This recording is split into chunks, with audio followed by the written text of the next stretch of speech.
السلام عليكم ورحمة الله تعالى وبركاته.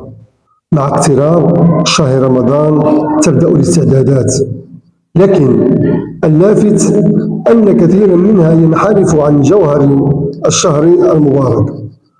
أصبح الحديث عن لباس رمضان وأطباق رمضان واكسسوارات رمضان طاغيا، حتى غدت الأسواق تعج بتخفيضات رمضان وهدايا رمضان، وكأن الشهر موسم ترفيهي أو مهرجان تراثي، وليس عبادة عظيمة تتنزل فيها الرحمات وتغفر فيها الذنوب. لكن هل هذا هو رمضان الذي أنزله الله ليكون هدى ونورا؟ هل هو شهر الأضواء والفوانيس أم شهر الخشوع والإيمان؟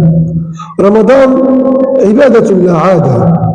رمضان ليس مجرد مناسبة اجتماعية تحاط بالمظاهر، بل هو ركن من أركان الإسلام لا يكتمل الدين إلا به.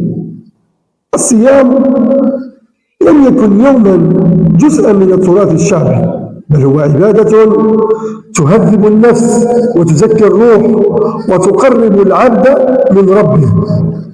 الخطر الحقيقي هو أن ينشأ الجيل الجديد على فكرة أن رمضان مجرد عادات وتقاليد لا موسم عبادة ومغفرة.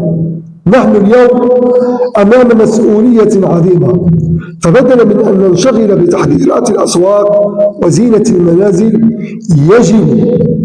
يجب أن نغرس في قلوب أبنائنا أن رمضان هو شهر التوبة والقيام وتلاوة القرآن والاعتكاف والصدقة وصلة الرحم. عليهم أن يدركوا أن رمضان ليس مجرد لمة عائلية أو وقت مميز للمسابقات والبرامج، بل هو فرصة ذهبية للعودة إلى الله وميدان للتنفس للطاعات. كيف نستعد لرمضان؟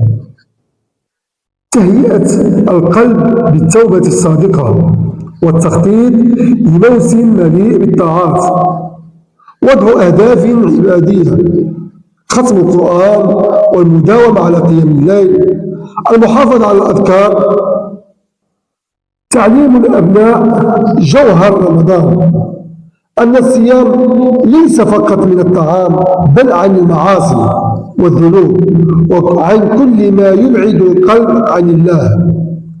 استبدال المظاهر بالمضمون، فنضيء قلوبنا بالإيمان بدلا من الفوانس، ولنزين أعمالنا بالحسنات بدلا من تزيين موائد الطعام. اللهم بلغنا رمضان وارزقنا فيه الإخلاص في القول والعمل، واجعلنا من عتقائك من النار، ولا تجعل قلوبنا تنشغل بسواه عنك، إنما هو أيام معدودات وسرعان ما ينقضي.